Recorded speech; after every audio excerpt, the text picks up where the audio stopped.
Hello and welcome to Aj Academy. What's up, guys? Hope you are doing well. So you might have seen the notification that JKSSB has finally delayed its examination, and now the new tentative calendar starts from first week of October and second week of October. Okay. So for those candidates who said that we had the scarcity of time, cannot prepare for JKSSB or STAT examinations, उनके पास अभी ample time है. They can start preparation smartly. On the other hand, वो student जो कह रहे थे कि अब एग्जामिनेशन होना चाहिए because we are fully prepared and we want to take the benefit of this, उनके लिए अब ज़्यादा benefit है. They will get the ample time उसके लिए कि they can revise the things again and again.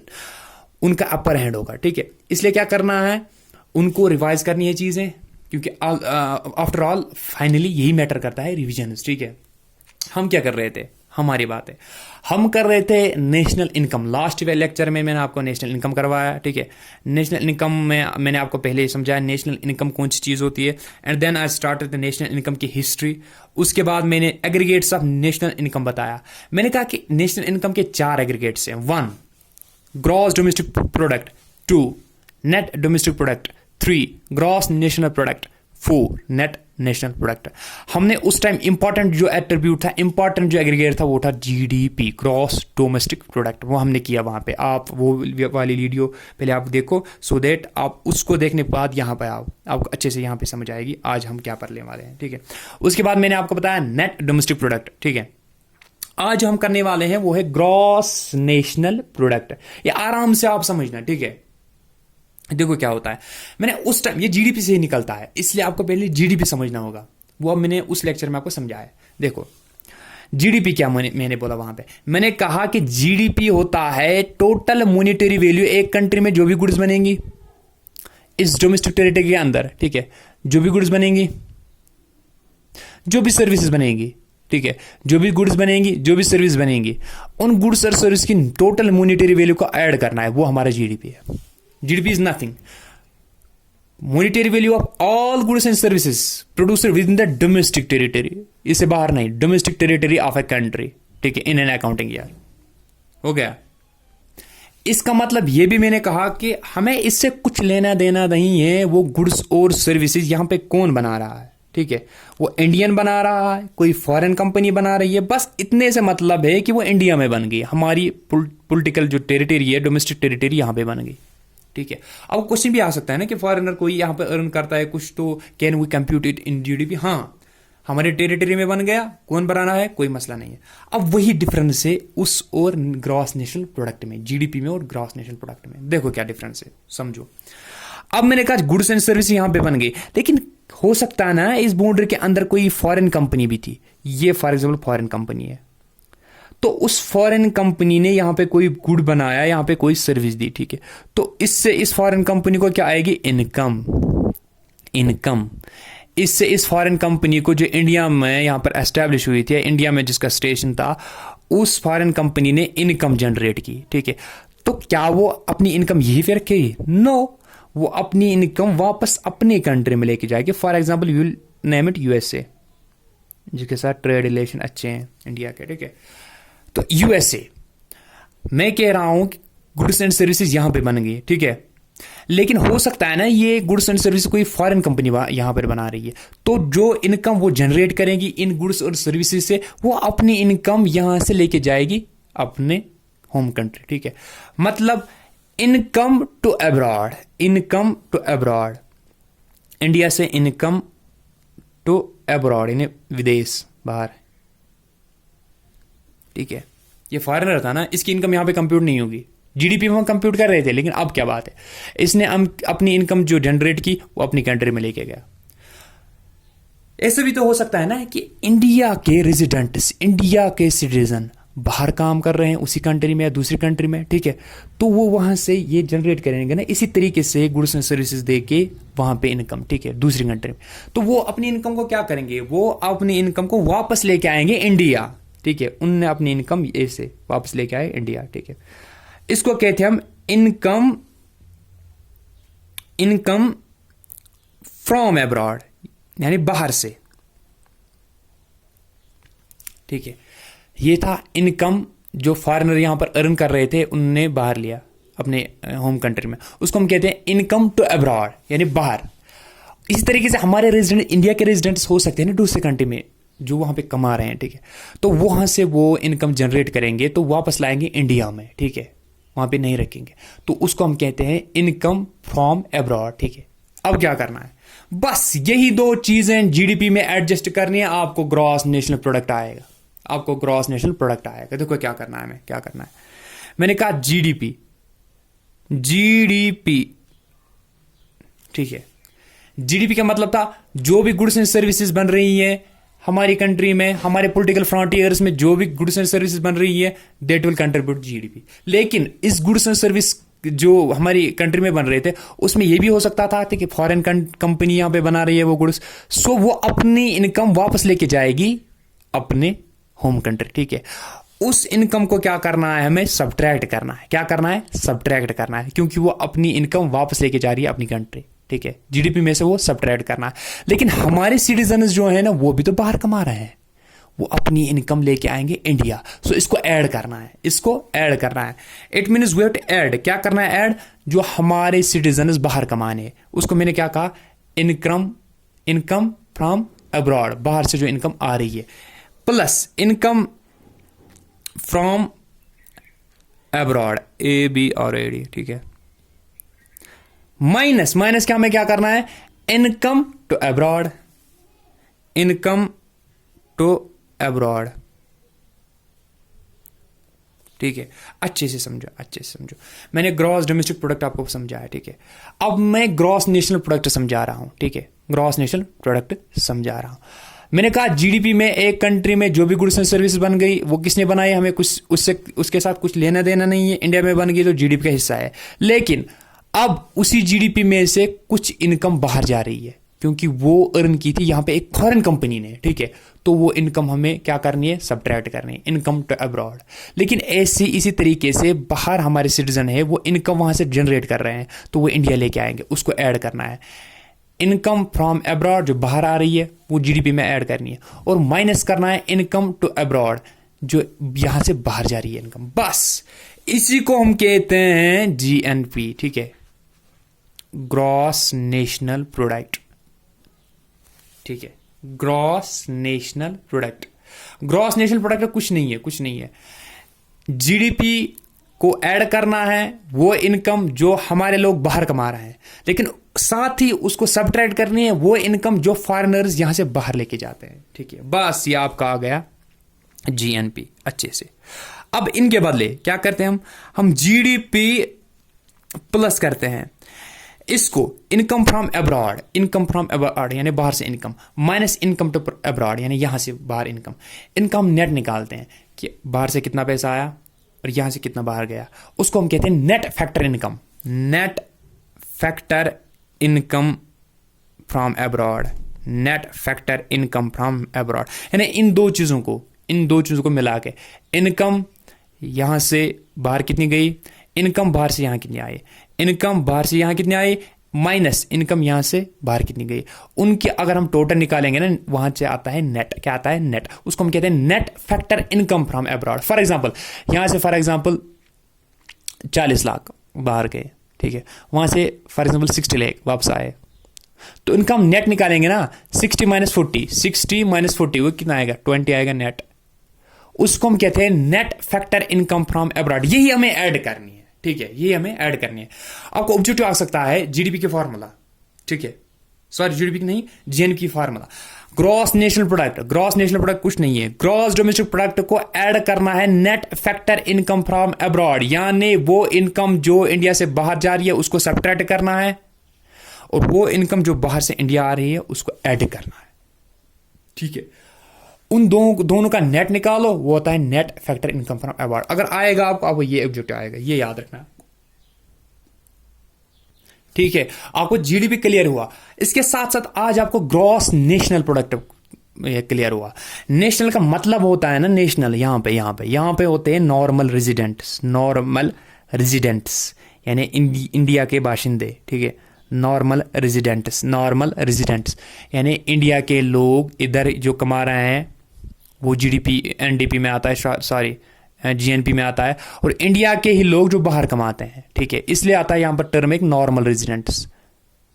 हम कभी कभी जीएनपी को डिफाइन करते हैं ना कि it is total monetary value of all goods and services produced by the normal residents of a country. Normal residents यही होते हैं, इंडिया के रेजिडेंट्स जो इंडिया में है और इंडिया के रेजिडेंट्स जो बाहर हैं, ठीक है, वो कितना कमा रहे हैं वो आता है ग्रॉस नेशनल प्रोडक्ट में। आप देखो ग्रॉस नेशनल प्रोडक्ट और ग्रॉस डोमेस्टिक प्रोडक्ट में इतना ही फर्क है कि ग्रॉस डोमेस्टिक प्रोडक्ट में जो हम बाहर वाली इनकम थी, जो बाहर यहाँ पर अर्न कर रहे थे, उसको सब्ट्रैक्ट नहीं कर रहे थे, और हमारे लोग बाहर भी कमा रहे थे उसको ऐड नहीं कर रहे थे। बस यही दो चीजें करनी है। अगर ये दो चीजें करेंगे ना तो जीडीपी से हम जीएनपी तक आएंगे, ठीक है। उसके बाद जो लास्ट वाला एट्रीब्यूट है, वो है net national product, NNP, net national product.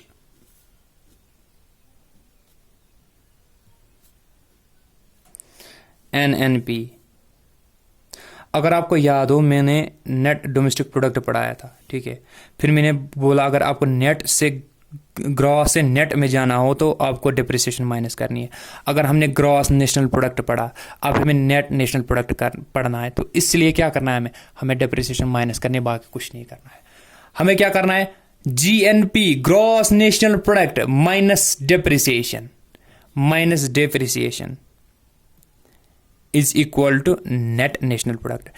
जिस तरह से हमने किया था उस टाइम, हमने किया था अगर हमें निकालना था नेट डोमेस्टिक प्रोडक्ट, मैंने बोला था जीडीपी ग्रॉस डोमेस्टिक प्रोडक्ट, ठीक है, माइनस डिप्रिसिएशन। इसी तरह से मैंने कहा था आपको ग्रॉस से नेट में आना है तो डिप्रिसिएशन माइनस करो। अगर ग्रॉस नेशनल प्रोडक्ट है माइनस करो depreciation, net domestic product, sorry net national product. इस तरीके से अगर ग्रॉस डोमेस्टिक प्रोडक्ट था माइनस करो डिप्रिसिएशन, नेट डोमेस्टिक प्रोडक्ट, ठीक है। ये फर्क होता है, बस और कुछ नहीं करना। ये दो एट्रीब्यूट से अगर आपको ग्रॉस पता चल गया ना तो नेट निकालना कोई ये मामूली सी बात है। आपको डिप्रिसिएशन खाली माइनस करनी है तो ग्रॉस से आप नेट पे आ जाओगे, ठीक है, ये कोई मसला नहीं है उतना।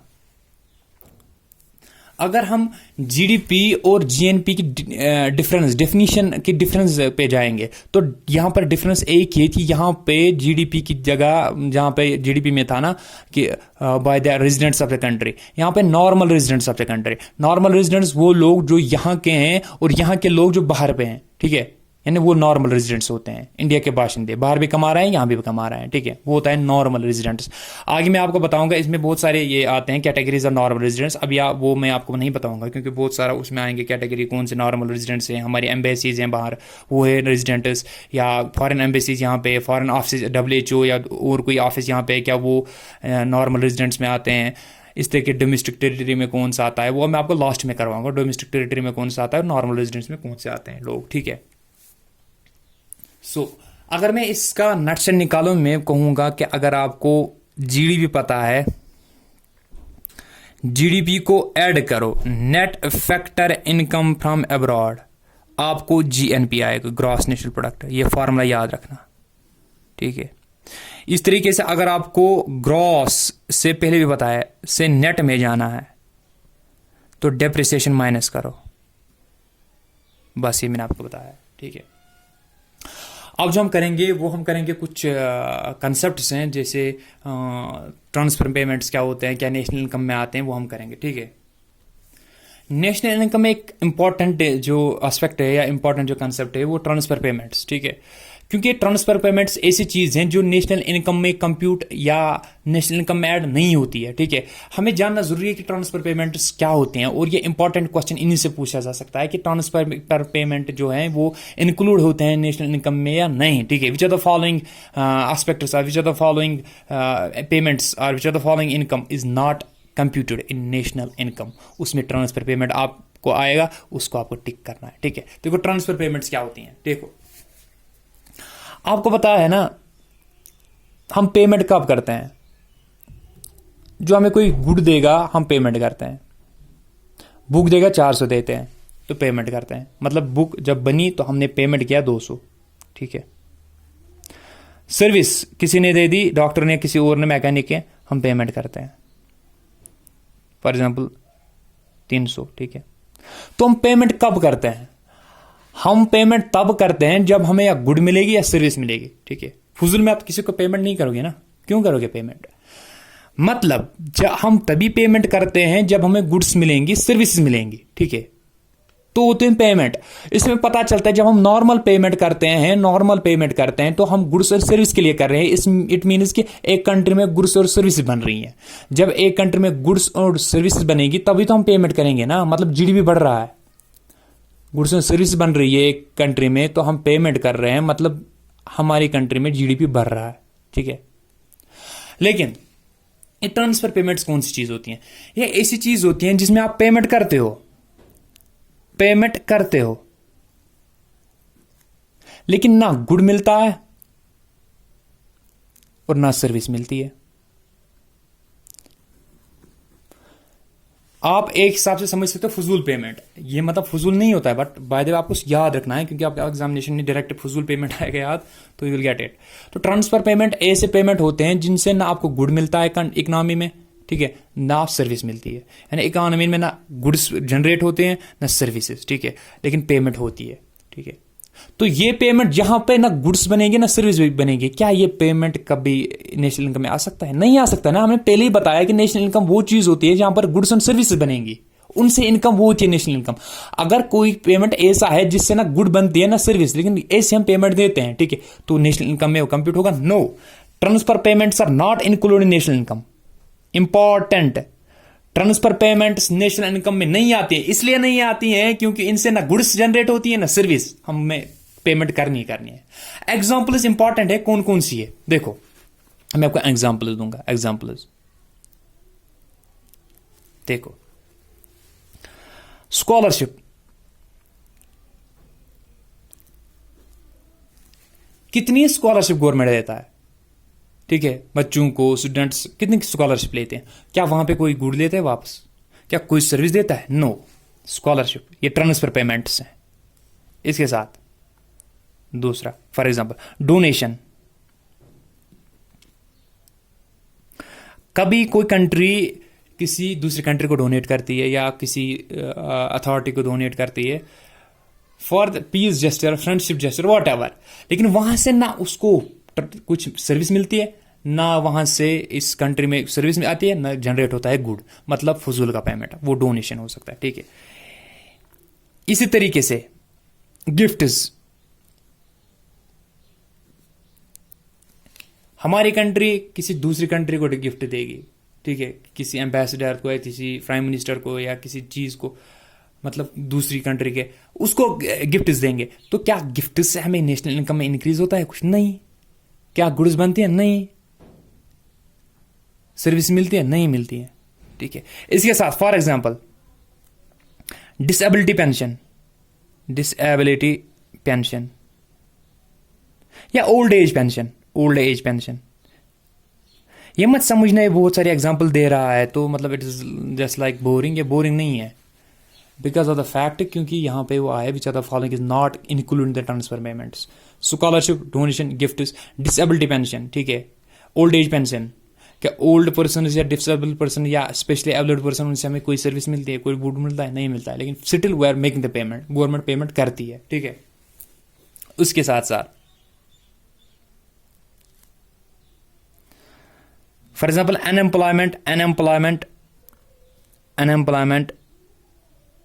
पेंशन, ठीक है, ये याद रखना वर्ड अनएम्प्लॉयमेंट पेंशन। इसके बाद भी एक पेंशन आने वाला है, अनएम्प्लॉयमेंट पेंशन, मतलब वो पेंशन, मतलब आपने किसको एम्प्लॉय नहीं लगाया है, ठीक है, अब बेरोजगारी है तो you are just giving them some money so that they can run their homes, respect homes. तो इसलिए आप उसको कुछ मनी दे रहे हो लेकिन वापस में आपको कुछ नहीं दे रहा है, ठीक है।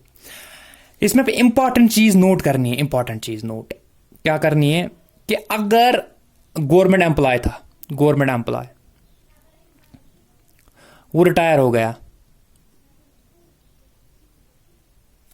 गवर्नमेंट एम्प्लॉय है वो रिटायर हो गया, इसको क्या मिलता है?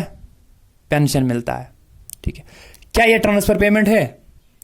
क्योंकि गवर्नमेंट एम्प्लॉय रिटायर होगा, अब घर पे बैठा है, ठीक है, ना तो कोई सर्विस देगा ना कोई गुड देगा। क्या ये जो गवर्नमेंट रिटायर एम्प्लॉयज है उनका पेंशन क्या ट्रांसफर पेमेंट है? हिसाब से तो लगता है क्योंकि ना गुड देता है ना कोई सर्विस देता है आप, लेकिन ये ट्रांसफर पेमेंट में नहीं आता। Pension to retired government employees is not a transfer payment. क्यों? इसलिए क्योंकि अभी वो सर्विस नहीं दे रहे हैं, लेकिन पहले वो आपसे सर्विस आप उनसे ले चुके हो, उनने आपके लिए ऑलरेडी सर्विस दे चुकी है, ठीक है। वो लोग गवर्नमेंट एम्प्लॉय जो थे उन्होंने आपके लिए सर्विस ऑलरेडी दे चुके हैं, ठीक है। जब उन्होंने आपके लिए सर्विस दी है तो अब आप उनके लिए पेंशन देते हो, ठीक है। तो वो पेंशन ट्रांसफर पेमेंट में नहीं आता है। Pension to government employees, retire government employees is not a, ठीक है। तो आप देखो ट्रांसफर पेमेंट कौन सी चीज होती है। ट्रांसफर पेमेंट वो पेमेंट होती है जिसमें इकोनॉमी ना गुड्स बनेगी ना सर्विस बनेगी, ठीक है। यानी नो वैल्यू एडिशन, इसमें इकोनॉमी वैल्यू एडिशन नहीं होती है, नो वैल्यू एडिशन। ऐसे पेमेंट्स जिनमें इकोनॉमी में कोई वैल्यू एडिशन नहीं होती है, गुड्स न बनती है ना सर्विस बनती है, लेकिन फिर भी पेमेंट करना पड़ता है, ऐसे पेमेंट को हम कहते हैं ट्रांसफर पेमेंट, ठीक है। तो ट्रांसफर पेमेंट कौन कौन सी चीज होती है ट्रांसफर पेमेंट में? फॉर एग्जाम्पल स्कॉलरशिप आपने दी, कोई सर्विस नहीं मिलती, कोई गुड नहीं बनता। डोनेशन, कोई सर्विस, इस तरीके से बहुत सारी है। Donation, gift, disability pension, old age pension होता है, एम्प्लॉयमेंट पेंशन होता है, ठीक है। ये अब क्या है, ट्रांसफर पेमेंट जो भी है वो नेशनल इनकम में नहीं आएगी, इसलिए नहीं आएंगे ना गुड्स बनी ना सर्विस बनी, तो ये नेशनल इनकम में आ ही नहीं सकती, ठीक है। लेकिन इसके साथ साथ एक इंपॉर्टेंट चीज याद रखनी जरूरी है कि गवर्नमेंट एम्प्लॉय जो रिटायर हो गए हैं उनने आपको अब सर्विस देनी बंद कर दी, ठीक है। लेकिन वो पेंशन अगर आप उनको दो, वो ट्रांसफर पेमेंट नहीं आता है। इसलिए नहीं आता है क्योंकि ऑलरेडी आप उनसे सर्विस ले चुके हो, ऑलरेडी 30-40 ईयर्स और वट एवर आप उनसे वो सर्विस ले चुके हो, अब आप उनको पेंशन देते हो। So pension to retire employees, government employees is not a transfer payment, ठीक है। अब और एक इंपॉर्टेंट कंसेप्ट आ रहा है इसके साथ, दो चीजें। एक होता है personal income,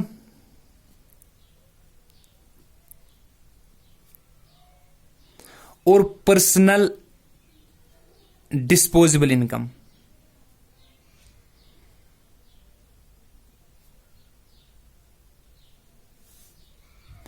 personal income, personal disposable, यहां पर दिखाई नहीं दे रहा इनकम।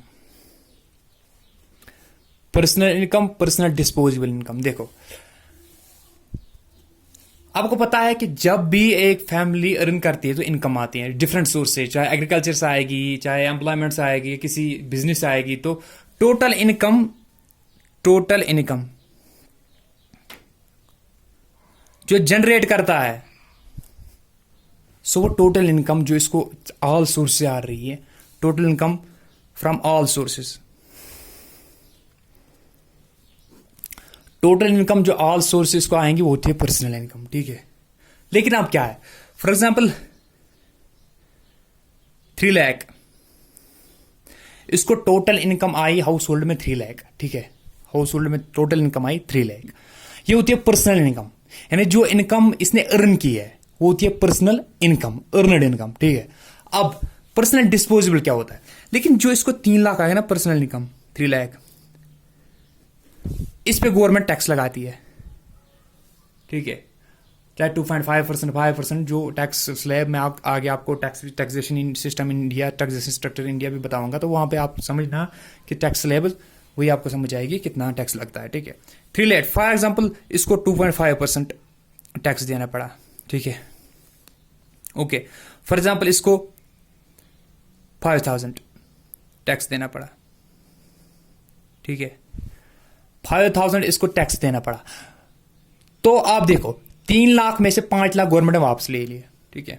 तो इसके पास बचे 2,95,000।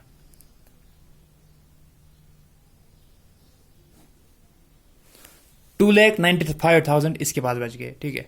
तो इसका मतलब ये है कि अब ये अगर इसको स्पेंड करनी होगी, ठीक है, मनी, तो इसके पास कौन सी मनी है जो स्पेंड कर सकता है, जो खर्च कर सकता है गुड्स और सर्विस लेने में? 2,95,000, ठीक है। 2,95,000 इतनी इनकम ये यूज कर सकता है गुड्स और सर्विस लेने में। इसके पास एज सच इनकम थी, वर्चुअल इनकम, ठीक है। इसके पास इनकम थी, लेकिन इसको इसने 5,000 या 2.5%, 5,000 जो भी बनता है इसका 2.5%, वो उसने क्या किया, वो उसने डायरेक्ट टैक्स उस पर लग गया, ये टैक्स था, वो इनकम टैक्स से डायरेक्ट टैक्स लग गया इस पे, जो टैक्स उसने गवर्नमेंट को दे दिया। अब इसके पास 2,95,000 है, ठीक है। मतलब ये होता है, ये इनकम अब ये यूज कर सकते हैं गुड्स और सर्विस लेने में, उसको करते हैं पर्सनल थी ये, लेकिन डिस्पोजेबल इनकम, ये इनकम ये डिस्पोज कर सकता है, यानी ये इससे कुछ खरीद सकता है, किसी को दे सकता है, लेकिन वो इनकम जो ये टोटल इनकम थी, इसमें से डायरेक्ट टैक्स माइनस करो, आपको पर्सनल डिस्पोजेबल इनकम आएगी। यानी मैं ऐसे कह सकता हूं कि पर्सनल डिस्पोजेबल इनकम किसके बराबर होती है, पर्सनल इनकम के बराबर, पर्सनल इनकम के बराबर माइनस डायरेक्ट टैक्स।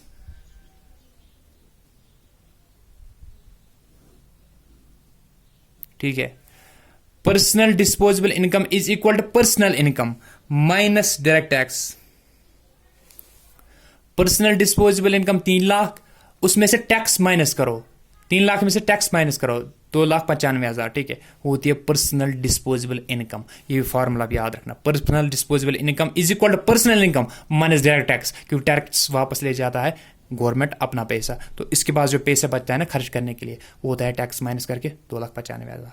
ये फर्क होता है पर्सनल इनकम में, वो इनकम जो डिफरेंट सोर्स से अर्नड इनकम होती है वो होती है पर्सनल इनकम। इस पर गवर्नमेंट टैक्स लगाता है, तो टैक्स को डिडक्ट करके जो इनकम आएगी, जो ये डिस्पेंस कर सकता है, डिस्पोज कर सकता है, कुछ खरीद सकता है, वो होती है पर्सनल डिस्पोजेबल इनकम। ठीक है, तो ठीक है, आज का लेक्चर ये पे हम एंड करते हैं, स्टॉप करते हैं, बिकॉज लेक्चर ज़्यादा बड़ा हो जाता है, एंड देन वो problem on uploading the videos, क्योंकि हाई क्वालिटी हाई एमबीज का बनता है।